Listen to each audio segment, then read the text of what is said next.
Hello students, good morning, good afternoon, good evening. तो कैसे हैं आप लोग? I hope everyone fit and fine.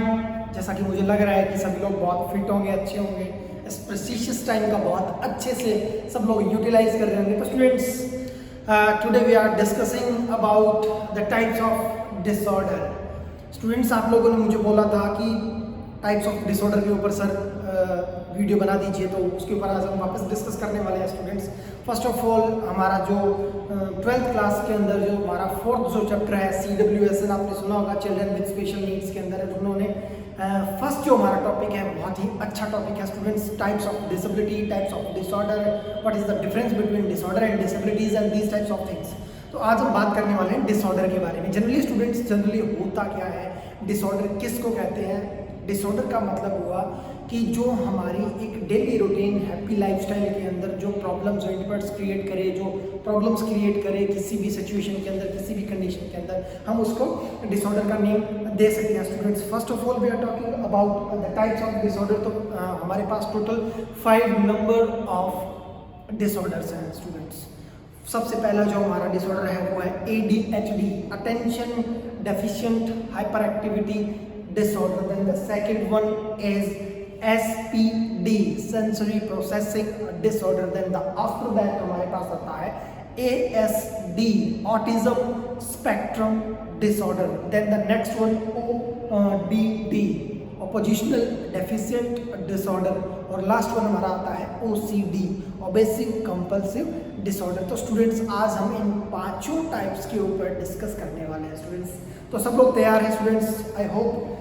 तो first of all we are talking about the ADHD, attention defect hyper activity disorder. ये एक क्या है, group of behaviour, group of disorder, यानी कि एक ही डिसऑर्डर के अंदर बहुत सारे डिसऑर्डर का इंक्लूड होना। ग्रुप ऑफ बिहेवियर की हम बात करें, ग्रुप ऑफ बिहेवियर के सिम्टम्स की अगर हम बात करें तो बहुत सारे, यानी कि आपके बिहेवियर के अंदर बहुत सारे टाइप से चेंजेस लेके आना, तो वो आपका हो गया attention defect hyper activity disorder. इसका जनरली अटेंशन की हम बात करें स्टूडेंट्स, अटेंशन का मतलब ये होता है किसी चीज़ के ऊपर अटेंशन करना, कंसंट्रेट करना।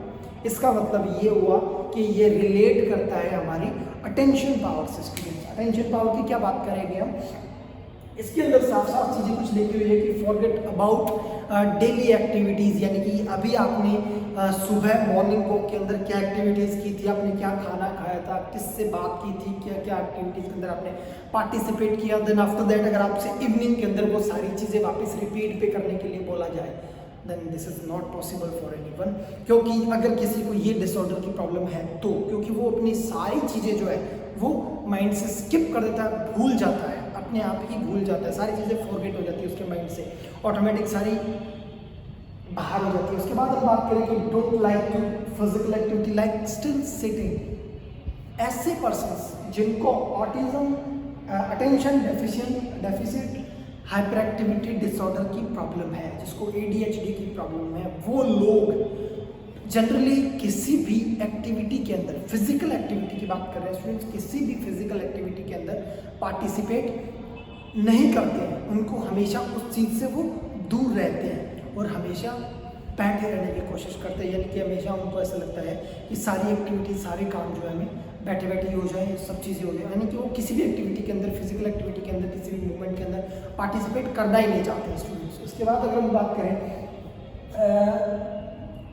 इजीली डिस्ट्रैक्ट, अगर हम किसी भी एक्टिविटी के अंदर पार्टिसिपेट कर रहे हैं, किसी ने हल्का सा भी रूम के अंदर आवाज़ किया, जैसे अगर हवा भी चल रही है, फैन अगर साउंड कर रहा है आस पड़ोस में, कहीं अगर हॉर्न की आवाज़ आ रही है या किसी म्यूज़िक की आवाज़ आ रही है, तो बहुत ईजिली डिस्ट्रैक्ट हो जाता है स्टूडेंट। अगर आपके रूम के अंदर अगर मच्छर भी घूम रहा हो तो उसकी आवाज़ से भी वो बहुत जल्दी डिस्ट्रैक्ट हो जाएगा, मतलब कंसंट्रेट नहीं कर पा रहा है, अटेंशन नहीं है उसके माइंड के अंदर। तो वो क्या कर रहा है, जब अटेंशन नहीं है तो वो डिस्ट्रैक्ट हो रहा है। तो उसके हम बात उसके हिसाब से बोला है कि बहुत ईजिली डिस्ट्रैक्ट हो जाता है। देन टॉक एक्सेसिवली ऑल्सो, ये कुछ चीज़ें हैं स्टूडेंट्स, आपके माइंड के अंदर आप फिक्स रखना इन चीज़ों को। टॉक एक्सेसिवली, बहुत ही ज़्यादा बात करना, कम बात नहीं करना, ज़्यादा बात करना, यानी कि सिर्फ बातों के भूत होते हैं, किसी भी एक्टिविटी के अंदर पार्टिसिपेट नहीं करते, फिजिकल एक्टिविटी के अंदर, बातें इनसे जितनी मर्जी करवा लो आप लोग। अटेंशन डिफिक्ट हाइपर एक्टिविटी के डिसऑर्डर की बात कर रहे हैं students. Attention deficit hyper activity disorder के अंदर पर्सन जो है बहुत ज़्यादा एक्सेसिवली बात करता है। Then do not pay attention and make careless mistakes. अगर मैं आप लोगों को अभी पढ़ा रहा हूँ, अगर मैं आप लोगों के साथ कंटिन्यूसली किसी बात के ऊपर कन्वर्सेशन हमारी चल रही है, हम किसी टॉपिक के ऊपर कंटिन्यूसली डिस्कस कर रहे हैं सभी, अगर 10 सेकंड पहले भी अगर मैंने कोई वर्ड्स यूज़ किए हैं, वो अगर मैं आपसे वापस पूछूंगा तो आपको वो चीज़ याद नहीं होगी। यानी कि अटेंशन बिल्कुल नहीं होती है और बहुत ज़्यादा केयरलेस मिस्टेक्स करते हैं ऐसे पर्सन्स जिनको अटेंशन डिफिक्ट ADHD की प्रॉब्लम होती है। Then after that anxiety attacks at present time students सभी को पता होगा सुशांत का बहुत ही बड़ा केस चल रहा है। सुशांत सिंह राजपूत ने आत्महत्या कर ली थी, ऐसा लोगों का कहना है। अभी उसके अंदर नई नई चीज़ें मिल के आ रही है। उसके अंदर एक वर्ड उन्होंने यूज़ किया है एंजाइटी अटैक्स। एंजाइटी अटैक्स का मतलब होता है हमें चिंता की एकदम प्रेशराइज हो जाना, किसी भी चीज़ के ऊपर एकदम माइंड के ऊपर स्ट्रेस ले लेना और एकदम अग्रेसिव बिहेवियर हो जाना, बिल्कुल शांत हो जाना या बहुत ज़्यादा अग्रेसिव हो जाना, ऐसी चीज़ें। यानी कि किसी भी चीज़ के बारे में अगर हम बात करते हैं या सोचते हैं उसके बारे में ओवरलोड ले लेना, उस चीज़ का ओवरलोड ले लेना। यानी कि हमें फॉर एग्जांपल अगर हम बात करें कि हमने कभी कोई चीज़ के बारे में पढ़ा नहीं है, किसी बारे में जाना नहीं है, एकदम आपको किसी चीज़ के बारे में पूछ लिया जाए तो वो एकदम होता है एंजाइटी अटैक्स। यानी कि किसी भी चीज़ के ऊपर हम कभी भी डिस्क्रिप्शन करते ही नहीं है, कभी भी डिस्कस हमने किए ही नहीं है और एकदम वो चीज़ हमारे ऊपर ओवरलोड होके आ गई है, तो उसको बोलते हैं anxiety attacks. Low self esteem, हमारा आत्मविश्वास जो है, हमारे आत्मविश्वास बहुत कम होता है इसके अंदर। यानी हमें लगता ही नहीं है कि हम डिफिक्ट हाइपर एक्टिविटी डिसऑर्डर से रिलेटेड हैं, कि हम डिफिक्ट हाइपर एक्टिविटी डिसऑर्डर की बात कर रहे हैं। तो हाइपर एक्टिविटी के अंदर है कि हमारा जो आत्मविश्वास है, सेल्फ स्टीम है, वो बहुत लो हो जाती है। अगर आपको ये वाला डिसऑर्डर होता है तो हमारा आत्मविश्वास वीक हो जाएगा, हमारा सेल्फ स्टीम बहुत ज़्यादा लो हो जाएगा, तो हम ऐसी एक्टिविटीज़ के अंदर कभी भी आगे होकर पार्टिसिपेट नहीं करेंगे। After that mood swings easily, बहुत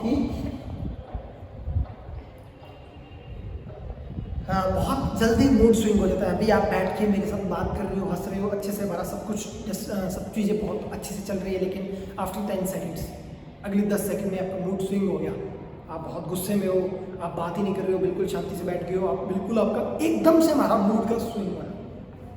आफ्टर दैट हम बात करें इसके अंदर कि आपका जो कंसंट्रेट बहुत ज़्यादा देर तक किसी चीज़ पे नहीं रहना, खास करके रीडिंग पे।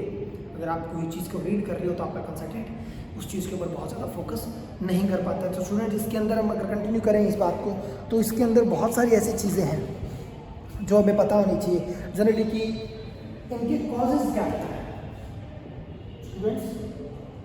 कॉजेज़ यानी कि ADHD के अगर आपको कॉजेज़ पूछे, जनरली आप इस चीज़ का फोकस करना स्टूडेंट्स कि कॉजेज़ सभी के लिए काफ़ी ज़्यादा सिमिलर है। सबसे पहला जिसका आता है जेनेटिक फैक्टर। आपका जेनेटिक फैक्टर, आपके पेरेंट्स से डायरेक्ट आपको इफेक्ट होता है ADHD। उसके बाद जो आपका सेकंड वन आता है वो आपका आता है स्टूडेंट्स ब्रेन इंजरी।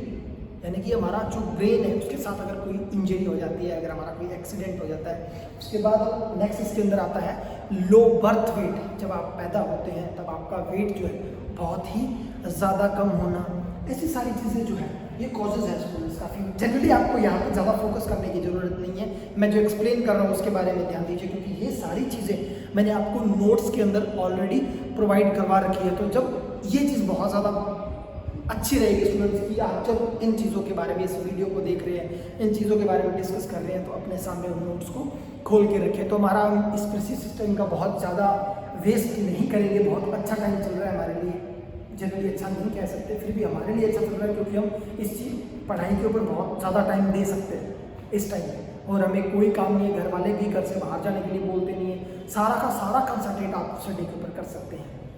मुझे लगता है सब लोग ईमानदारी से प्रेजेंट टाइम कर रहे हैं, सभी लोग पढ़ाई, लेकिन अगर नहीं कर रहे हैं तो स्टूडेंट्स प्लीज़ करते रहिए, क्योंकि बहुत जल्दी आपके एग्जाम्स वगैरह भी होने वाले हैं और टीचर्स से आप लोगों का इंटरेक्शन नहीं है अभी स्कूल के अंदर। तो आप लोगों को सारा वीडियो के जरिए हम बता पा रहे हैं, यहाँ होते तो हम और ज़्यादा बेटर अंडरस्टैंडिंग करवा पाते हैं आपको इन सब चीज़ों से। तो स्टूडेंट्स अगर फिर भी अगर कोई डाउट होता है तो आप मुझे कॉन्टैक्ट कर सकते हैं। मेरा नंबर दिया हुआ है 9587570018। तो अपने इस चैनल को सब्सक्राइब कर लेना, लाइक कर देना स्टूडेंट्स।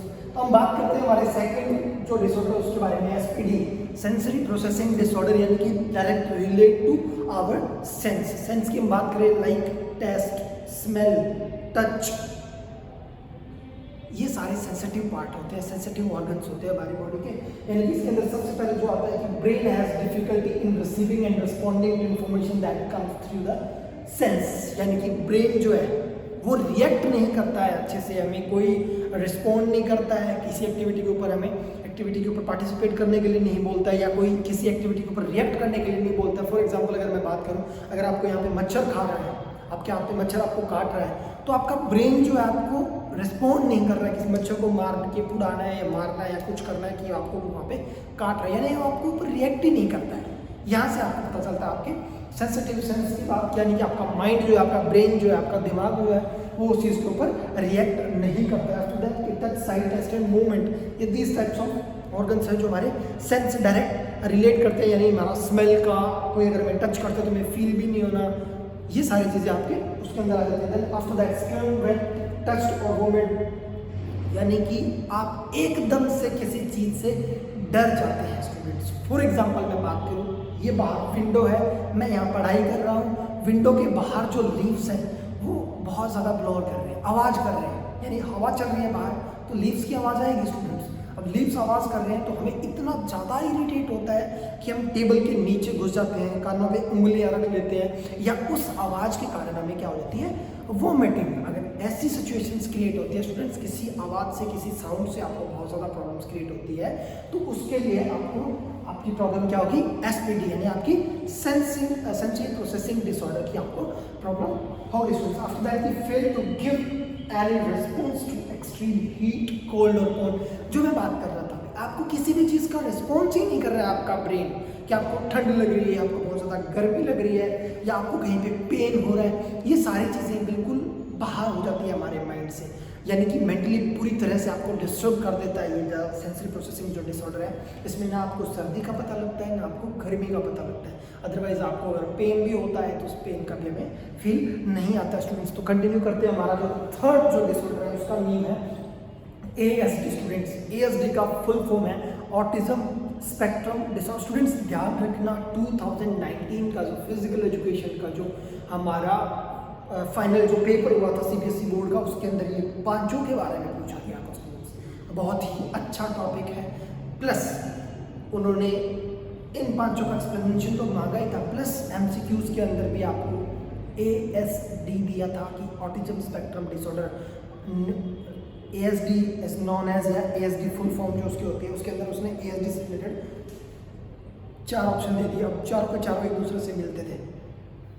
अब उसमें से अगर किसी को एग्जैक्टली पता होता है कि ASD का मतलब ऑटिज्म स्पेक्ट्रम डिसऑर्डर होता है तो उसके ऊपर टिक करके आया, अदरवाइज काफ़ी लोगों ने इसको गलत भी किया था, क्योंकि हमें लगता है कि ASD से जो डायरेक्ट रिलेट करेगा हम उसको टिक कर देंगे, लेकिन ऐसा नहीं होता स्टूडेंट्स। वहाँ पे माइंड जो है वो बिल्कुल घुमा देते हैं। इसके अंदर हम बात करें ऑटिज्म स्पेक्ट्रम डिसऑर्डर की, इसके अंदर क्या होता है, डिफिकल्टी इन कम्युनिकेशन, लैंग्वेज और बिहेवियर, यानी कि हमारा बात करने के अंदर में बहुत सारी प्रॉब्लम्स होती है कम्युनिकेशन के अंदर, प्लस लैंग्वेजेस ऑल्सो, कि हम किसी से बात करते हैं तो कौन सी लैंग्वेज में कर रहे हैं, उन सब लोगों की लैंग्वेज को समझना, लैंग्वेज के अंदर बात करना, ये सारी चीज़ें बहुत ज़्यादा प्रॉब्लम क्रिएट करती है। Then after that behaviour also, यानी कि हमारा बिहेवियर भी इसके अंदर कंटिन्यूसली हमारा साथ नहीं देता, यानी हमें कम्युनिकेशन के अंदर प्रॉब्लम होगी तो हमारा बिहेवियर भी बहुत ज़्यादा डिफरेंट होगा। अगर बिहेवियर के साथ ही हमारा कम्युनिकेशन का रिलेशन जो है वो डायरेक्ट होता है स्टूडेंट्स के। Social interaction difficulties, social interaction difficulties की हम बात करें तो अगर आप अपने पड़ोस में जाते हैं, अपनों से किसी से बात करते हैं, अपनों से मिलने जाते हैं,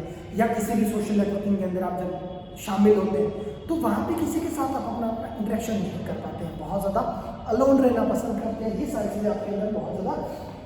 then engage in repetitive behaviour, और इस टाइप का बिहेवियर जो है वो एंगेज करते हैं, आप बार बार रिपीट करते हैं किसी भी चीज़ को। अगर आपने पानी पीना स्टार्ट किया है तो आप बार बार थोड़ी थोड़ी देर में पानी पीते रहेंगे, ये सारी चीज़ें जो है वो रिपीटेटिव जो बिहेवियर होता है उसका आते हैं। Avoid eye contact and prefer to be alone, हमेशा अगर आपसे आगे होकर कोई बात करना भी चाहता है, अगर आपसे कोई बात करने, ये सारी की बात करें ऑटिज्म स्पेक्ट्रम डिसऑर्डर की, अगर आपसे कोई बात करने आगे आ रहा है अगर मैं आपके पास आ रहा हूँ, आपसे बात करना चाहता हूँ, तो आप लोग क्या करोगे, मुझसे कभी भी आई कांटेक्ट नहीं करोगे and prefer to be alone, हमेशा अकेले रहना पसंद करेंगे हम, कि नहीं हमें इन सब चीज़ों को अवॉइड करना है, हमें अकेला रहना है।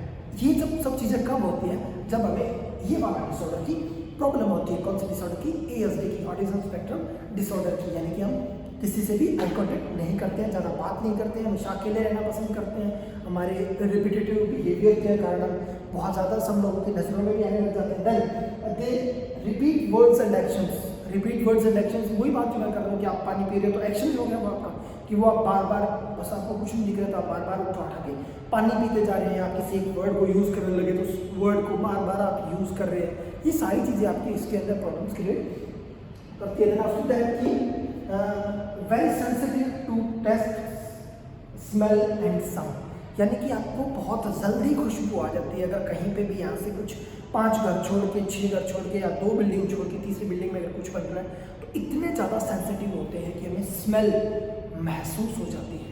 अगर हमें कोई टच करता है तो एकदम हम डर जाते हैं, स्ट्रैंग हो जाते हैं, हमें टच महसूस होता है। यानी कि साउंड, टेस्ट, स्मेल, ये सारी चीज़ें आपको बहुत ज़्यादा इरिटेट करती है, बहुत ज़्यादा, क्योंकि आपको क्या होता है, बहुत ज़्यादा अगर दूर भी कहीं बहुत हल्की सी आवाज़ भी आ रही है तो आपको वो बहुत ज़्यादा सुनाई देती है।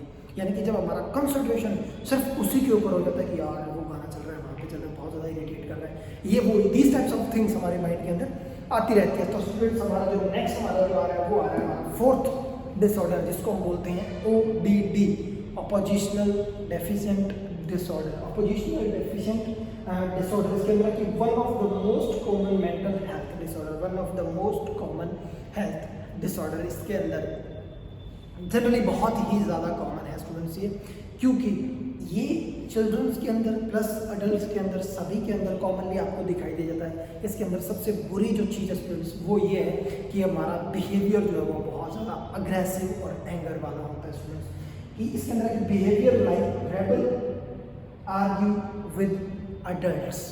हमेशा अगर आप कोई गलती करते हैं, किसी वर्ड्स को रिपीट करते हैं, कोई एक्टिविटी के अंदर पार्टिसिपेट करते हैं, बीच में कोई बोल जाता है, बीच में कोई उंगलियां करने की कोशिश करता है, तो हमेशा उसमें हम रेबल की सोचते हैं कि हमें इससे बदला लेना है, इसको मारना है, कूटना है, या जो भी जिस टाइप्स की हमारी माइंड के अंदर थिंकिंग आती है वो सारी ये वाली थिंकिंग आती है। After that and argue with adults, अगर हम छोटे हैं तो हम हमारे बड़ों से आर्ग्यू करते हैं, हम हमारे पेरेंट्स से आर्ग्यू करते हैं, हम कोई भी अगर हमें कुछ कहते हैं तो हम उनको अनसुना कर देते हैं। वो हमारे अगर पेरेंट्स में ये अनसुना वाली चीज़ें हम कब करते हैं, अगर हमें बहुत ज़्यादा टेंशन होती है, बहुत ज़्यादा वर्कलोड होता है, या बहुत ज़्यादा भूख लगी हुई होती है, या बहुत ज़्यादा हम टायर्ड हो जाते हैं, थक जाते हैं, तब ये सारी प्रॉब्लम्स हम क्रिएट करते हैं। आफ्टर दैट की hard time to controlling their anger और अग्रेशन, बहुत हार्ड होता है हमारे लिए हमारी एंगर को, हमारे गुस्से को और हमारे अग्रेशन को कंट्रोल करना बहुत रेयर होता है। अगर आपको ODD की प्रॉब्लम है, ऑपोजिशनल डेफिशिएंट, आप बहुत ही जल्दी हाइपर हो जाते हैं, आपका टेम्पर जो है बहुत लूज होता है, छोटी सी बात पे आपको गुस्सा आ जाता है, ये सारी चीज़ें आपके ODD के अंदर काउंट होती है स्टूडेंट्स की। Argue with parents, defier other to time specially when they tired, try to blame other individuals for their own mistakes. गलती मैं करूँगा, ब्लेम आपको करूँगा। अगर आप मेरे दोस्त हो, मेरे साथ बैठते हो हमेशा, अगर आप कोई भी चीटिंग करते हैं, मेरे को पकड़ लिया, मैं आपका झट से नाम ले दूँ। यानी कि कभी भी अपने ऊपर किसी भी चीज़ को रखना ही नहीं है, हमेशा दूसरों को ब्लेम करने की कोशिश करना है, हमें दूसरों को ब्लेम करना है। हम हमेशा अपने आप को सेफ और सिक्योर दिखाने की कोशिश करते हैं दूसरों को ब्लेम करके। तो ये सारी एक्टिविटीज़ होगी स्टूडेंट। उसके बाद है कि they refuse to comply with request, अगर आपसे कोई रिक्वेस्ट करता है आप उसको रिफ्यूज़ कर देते हैं कि सर ये मेरे को ये चीज़ नहीं आ रही है, इसके बारे में आप मुझे बता दीजिए, ये सब कुछ चल रहा है, ये हो रहा है, वो हो रहा है। जब भी हम किसी एक्टिविटी के बारे में आपसे बात करते हैं तो आप उसको रिफ्यूज़ कर देंगे, को नहीं आता, I don't know. This types of things हमारे माइंड के अंदर चलती रहती है स्टूडेंट्स। तो ये सारी चीज़ें इसके अंदर आती है। आफ्टर दैट आता है कि रिवेंजफुल एटीट्यूड, हमेशा एक एटीट्यूड जो रिवेंजफुल वाला, गुस्से वाला एटीट्यूड होता है उसका, हमेशा कोई से बात करता, क्या है, किसी ने आपसे बहुत प्यार से बोला, सुनो, उसको अगर घूर के देखा, बोलो क्या है, इस तरह का अगर आप रिएक्ट करोगे तो क्या हुआ, नेक्स्ट टाइम वो आपसे बात करने से डरेगा। यानी रेवेंजफुल वाला, एक बदला लेने वाला, एक गुस्सा दिखाने वाला, इस तरह की एक्टिविटी के अंदर वो पार्टिसिपेट करता है। लास्ट में negative and their behaviour. Negativity हमेशा उसके बिहेवियर में रहती है, ये उसके लिए हो गया है फिक्स स्टूडेंट। तो ये सारी चीज़ें किसके अंदर आ गई आपकी ओडीडी के अंदर, ऑपोजिशनल डेफिएंट डिसऑर्डर। जो लास्ट वन जो हमारा डिसऑर्डर स्टूडेंट्स वो भी बहुत इंपॉर्टेंट है, लास्ट वन है हमारा OCD, obsessive compulsive disorder. OCD means obsessive compulsive disorder. सबसे पहले बात आता है कि मेंटल हेल्थ डिसऑर्डर है स्टूडेंट्स। ये हमारा डायरेक्ट हमारे मेंटल को इफेक्ट करता है, हमारा मेंटल से रिलेटेड ये एक डिसऑर्डर है students. Excessive doubts of any individual, यानी कि हमें बहुत ज़्यादा डाउट्स रहते हैं। अगर आपने मुझसे कोई क्वेश्चन किया, अगर आप उस क्वेश्चन को मैंने आपको 5 बार मैं आपको बता चुका हूँ, लेकिन आप फिर भी उसी क्वेश्चन को बार बार रिपीट करते रहते हैं, फिर भी आपको लगता है कि नहीं इसका डाउट क्लियर नहीं हो रहा है। आपकी क्लास में भी आपने बहुत लोगों को ऐसे देखा होगा स्टूडेंट्स, जो बहुत ज़्यादा डाउट्स में रहते हैं कि नहीं सर ये तो क्लियर नहीं हो रहा है, इसमें ये आ रहा है, ये प्रॉब्लम हो रही है, ये वो, यानी कि बार बार अपने डाउट्स को क्रिएट करना, बार बार डाउट्स। अभी क्लास में हमें जनरली साफ बिल्कुल क्लियरली सीन हो जाता है कि ये मतलब बहुत ज़्यादा डाउट्स लेके आता है सामने, तो उसको ये प्रॉब्लम हो सकती है। Then after that fear of getting dirty, हमेशा ऐसे लगता है कि मैं इसके पास बैठूंगा तो मैं गंदा हो जाऊंगा, ये टेबल बहुत गंदी है, ये सरफेस जो है नीचे का ये बहुत गंदा है, मेरे कपड़े अच्छे धुले हुए नहीं है, इसका के कपड़े बेकार हैं, इसकी सॉक्स में बदबू आ रही है। दीज टाइप्स ऑफ थिंग्स जो है ये प्रॉब्लम्स बहुत क्रिएट करती है स्टूडेंट्स, क्योंकि उसको हमेशा जर्म से बहुत ज़्यादा डर रहता है, हमेशा वो जर्म से दूर रहता है और अपने आप को बिल्कुल क्लीन एंड क्लियर रखता है, और दूसरों को सभी को डर्टी ही समझता है और गंदा ही समझता है, तो उनसे ज़्यादा दूर रहने की कोशिश करता है। Then after that fear of making mistake, हमेशा डरता रहता है कि मुझसे कोई मिस्टेक हो ही नहीं सकती, होनी भी नहीं चाहिए और मैं कभी करूँगा भी नहीं। हमेशा उसको इस बात का डर रहता है कि मिस्टेक नाम की चीज़ जो है मेरे माइंड के अंदर कभी नहीं आनी चाहिए, मेरे जो लाइफस्टाइल है उसके अंदर कभी भी मिस्टेक नाम की चीज़ जो है कभी भी प्रॉब्लम क्रिएट नहीं करनी चाहिए। आफ्टर दैट हमारा आता है कि bathing and hand washing several times, वो बार बार नहाता है, बार बार हाथ धोता है, उसको ऐसा लगता रहता है कि हमेशा मेरे हाथों में बहुत ज़्यादा जम्स हो गए, मैं बहुत ज़्यादा गंदा हो गया हूँ, यानी कि किसी भी एक्टिविटी के अंदर वो पार्टिसिपेट करेगा तो वो बार बार उसको रिपीट करता रहेगा। Then checking the things and over again and again. Checking things की अगर हम बात करें, जैसे मैं रूम है मेरा, इसको लॉक करके बाहर जा रहा हूँ तो फिर मैं आके इसको वापस चेक कर रहा हूँ, सीढ़ियों से नीचे उतर रहा हूँ, वापस आके तीसरी बार फिर चेक कर रहा हूँ, घर से बाहर निकल रहा हूँ, वापस आके इसको चेक कर रहा हूँ, यानी कि उसको हमेशा ऐसे माइंड में रहता है कि नहीं मेरा रूम तो खुला है। अगर कोई नल आवाज़ देख लीजिए सर आप उसके अंदर, वो नल के अंदर टपके गिरते रहते हैं, टुपके अगर गिरते रहें तो उसकी आवाज़ आएगी, उसको हमेशा ऐसा लगता रहता है नल बंद नहीं हुआ, नल बंद नहीं हुआ, वो बार बार अपने नल को बंद करता है, बार बार हैंड वॉश करता है, उसको लगता है मेरे हाथों में बहुत जम्स हैं, बहुत गंदे हो गए हैं, बार बार खुद नहाता है, उसको लगता है कि मैं बहुत गंदा हूँ, यानी किसी भी टाइप की कोई एक्टिविटी है उसके अंदर वो रिपीट करता ही रहता है। तो ये जनरली उसकी एक हैबिट नहीं है स्टूडेंट्स, ये उसको प्रॉब्लम है कौन सी, ये एक डिसऑर्डर है जिसको बोलते हैं OCD, obsessive compulsive disorder. Then last one है रिपीटेडली स्पेसिफिक वर्ड्स, ये काफ़ी सारी चीज़ें इसके अंदर वापस रिपीट हो गई है स्टूडेंट्स, तो इन सब चीज़ों का आप ध्यान रखना। अब इनकी अगर सबकी हम कॉजेज़ की बात करें, सभी के कॉजेज़ के अंदर जेनेटिक फैक्टर लिखना बिल्कुल मत भूलना, क्योंकि सभी के अंदर जेनेटिक फैक्टर होता है। ये सारी प्रॉब्लम्स क्रिएट जनरली कब होती है, जब प्रेगनेंसी के टाइम वुमन या तो सिगरेट का यूज़ करती है, स्मोकिंग करती है, या अल्कोहल का यूज़ करती है, तो ऐसी प्रॉब्लम्स क्रिएट हो सकती है। प्लस ड्यू टू एक्सीडेंट ये प्रॉब्लम हो सकती है, न्यूट्रिशंस की प्रॉब्लम कारण ये प्रॉब्लम हो सकती है, एंड एक्सीडेंट के कारण ये प्रॉब्लम हो सकती है, लो बर्थ वेट के कारण ये प्रॉब्लम हो सकती है स्टूडेंट्स, प्लस हमारे आसपास का जो एनवायरमेंटल फैक्टर होता है उसके कारण ये प्रॉब्लम हो सकती है स्टूडेंट्स, प्लस हमारे जो पेरेंट्स होते हैं उनकी हेरिडिटी जो होती है वो भी हमारे लिए बहुत सारी प्रॉब्लम्स क्रिएट कर सकती है स्टूडेंट। तो इसके अंदर मुझे नहीं लगता, आप कॉजेज़ को एक बार फिर वापस पढ़ लेना स्टूडेंट, फिर भी अगर आप लोगों को कोई डाउट होता है तो एक बार मेरे सामने ज़रूर लेके आइएगा, मैं सारे डाउट्स आपको क्लियर करने की कोशिश करूँगा स्टूडेंट्स। आई होप आप सभी लोगों को समझ में आ गया होगा कि टाइप्स ऑफ डिसऑर्डर की अगर आज हमने बात की है, ADHD, OCD, ODD, ASD व SPD, 5 टाइप्स ऑफ डिसऑर्डर की हमने आज बात की है। तो ये 5 डिसऑर्डर अपने माइंड के अंदर इनको खोल के आप माइंड के अंदर डाल लेना स्टूडेंट्स, के लिए बहुत इंपॉर्टेंट टॉपिक्स हैं और 101% आपका 70 मार्क्स का जो पेपर आएगा उसमें से कहीं भी बाहर नहीं जाने वाला है स्टूडेंट्स। बहुत अच्छे से स्टार मार्क कर लीजिएगा इसके ऊपर कि बहुत ही इंपॉर्टेंट टॉपिक है students. Okay, I hope students आप सभी लोग फिजिकल की भी प्रैक्टिस कर रहे होंगे, प्लस मैंने आप सभी लोगों को कुछ PDF भेजी है, वो PDF आप देख लेना, आपके रिलेटेड हो और प्रोजेक्ट फाइल से रिलेटेड है तो वो सबमिट करवा दीजिए स्कूल अपने कैंपस के अंदर स्टूडेंट्स। तो सभी लोग अपना ख्याल रखें, फिजिकल की प्रैक्टिस आप लोग रेगुलरली करते रहें स्टूडेंट्स, क्योंकि बहुत ज़्यादा प्रॉब्लम क्रिएट होने वाली है लॉकडाउन के अंदर। जो आपने घर में फ्री बैठ के जो आपने खाना खा के अपना वेट जो इंक्रीज़ किया स्टूडेंट्स, बहुत ही ज़्यादा प्रॉब्लम क्रिएट करने वाला है वो आप लोगों के साथ। रीज़न क्योंकि हमारी इम्यून सिस्टम को तो वो डिक्रीज़ करता ही है अगर आप एक्सरसाइज नहीं करते तो। अगर एक्सरसाइज करते हैं तो हमारे इम्यून सिस्टम बूस्ट होते हैं, तो हम काफ़ी सारे ऐसे बहुत सारे ऐसे वायरल बुखार या ऐसे बहुत सारी चीज़ें होती है, बहुत सारे ऐसे डिजीज़ होते हैं जिनसे हमें बचाता है।